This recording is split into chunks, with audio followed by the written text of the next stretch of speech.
Hey, what's up, Facebook? Just want to talk today about finding who we are. Yesterday, we said that we've got to know whose we are so that we know who we are so that we can go out and do what God has called us to do.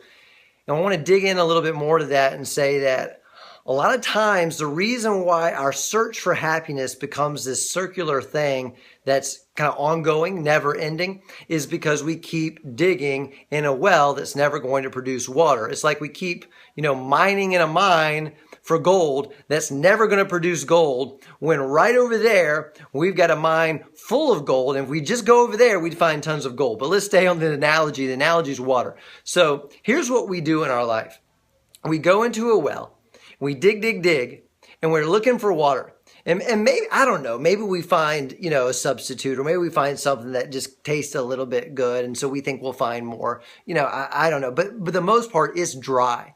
We dig more, we dig more, we dig more. It's still dry. Meanwhile, there's a well right over there, like 2 steps away, 10 steps away, that's like overflowing with water. And yet for some reason, we don't go there. And the analogy is true. It's that simple. We're digging in a well where there's no water. We keep digging deeper and deeper and deeper, getting ourselves deeper and deeper and deeper, and there's no water, and yet there's water right over there. Now, what's that digging deeper look like, practically in our lives? What it looks like is this. We say, if I could just get married, I'd be happy finally. So we get married. And then we drink from that well and think that's going to satisfy us, and it doesn't. If we can just have kids, I've always dreamed of having kids, then I can drink from that well and it'll satisfy, and it doesn't. If I could just have that career, then I could drink from that and it would satisfy, and it doesn't. So I've got to change careers, or I'm in the right career, but I haven't reached the right level in the career. First I got this promotion and I thought that was going to make me happy, but it wasn't enough. So then I had to get another one, then another one. And now I'm currently sitting pretty high up in the company or whatever I'm doing, but it still must not be enough. And the reason I know it's not enough is because hey, Casey Schloss, is because I'm not satisfied, right? Everything is measured on whether we're happy or not. And I'm actually going to probably surprise you by saying you're measuring correctly. You should measure on whether you're happy, you're satisfied or not.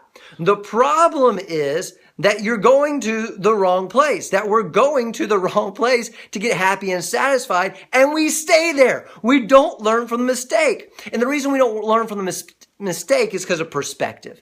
We don't realize we're in the same well digging deeper. We think that we're jumping to other wells, like, first I had to get a boyfriend, then I had to get married, then I had to have kids, then I had to have a career, then I had to do well in the career, then I had to get involved in my church or my community or whatever, then I had to have a hobby, then I had to have friends that I go out and have weekends with, all this kind of stuff. Nothing wrong with any of that, by the way, but we think those are all different wells. They're not. They're all one well because they're totally separate from who we are. They're just things that we do. They're roles that we have. So they are one well, and it's dry. And at the end of the day, it's dry. I don't care how well you do. I don't care if you're the best mom ever. I don't care if you have 10 kids. I don't care if you have 1 kid and you're the best mom ever. I don't care if you're the best wife ever. I don't care if you're at the top of your company. You know it's true. And then there's one well over here. There's only 2 wells. The fallacy is in thinking that there are more than 2 wells.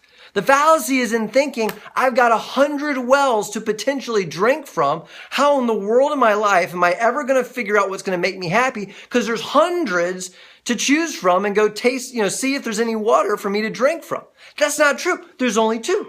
There's one, what you do or the roles that you have, and there's the other, whose you are. And as we talked about yesterday, whose you are, I believe, is you're created by God. You have a creator. You're not here by accident. The reason you have purpose in the first place is someone gave you the purpose. I don't think that purpose follows accident. I think that purpose follows purposefulness, right? Does that make sense? There's got to be someone who had intention for you in order for you to have purpose, and you know how you have purpose in your life. So if you will go to the well where it's the one who made you, and you will dig deeper into whose you are, not what you do or what roles you have, that's when you'll find happiness and satisfaction. Let me just end by, not being just so kind of out there, but give you some practical ways to do that. That means that as you're searching for happiness, you should be spending a lot more time developing greater intimacy with God. That means the cry of your heart, based on who you are, which is you belong to Him, should be that your desire should be to want to get to know Him as much as you possibly can.